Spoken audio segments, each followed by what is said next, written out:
The day after the Senate followed the House of Representatives in voting to declare war against Great Britain, President James Madison signs the declaration into law and the War of 1812 begins.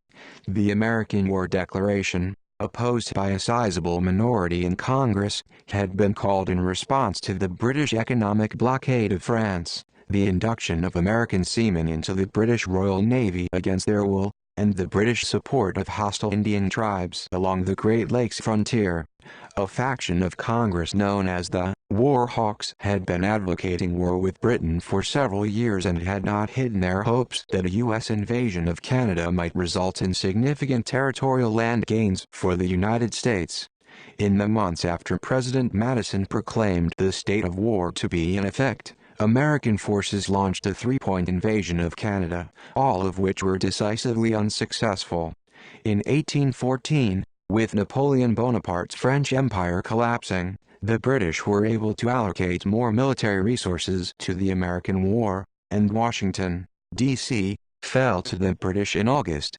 In Washington, British troops burned the White House, the Capitol, and other buildings in retaliation for the earlier burning of government buildings in Canada by U.S. soldiers. In September, the tide of the war turned when Thomas Macdonough's American naval force won a decisive victory at the Battle of Plattsburgh Bay on Lake Champlain. The invading British Army was forced to retreat back into Canada.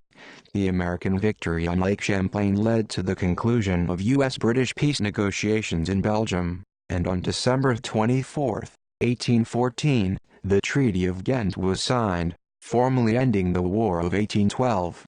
By the terms of the agreement, all conquered territory was to be returned, and a commission would be established to settle the boundary of the United States and Canada. British forces assailing the Gulf Coast were not informed of the treaty in time, and on January 8, 1815, the U.S. forces under Andrew Jackson achieved the greatest American victory of the war at the Battle of New Orleans. The American public heard of Jackson's victory and the Treaty of Ghent at approximately the same time, fostering a greater sentiment of self-confidence and shared identity throughout the young republic.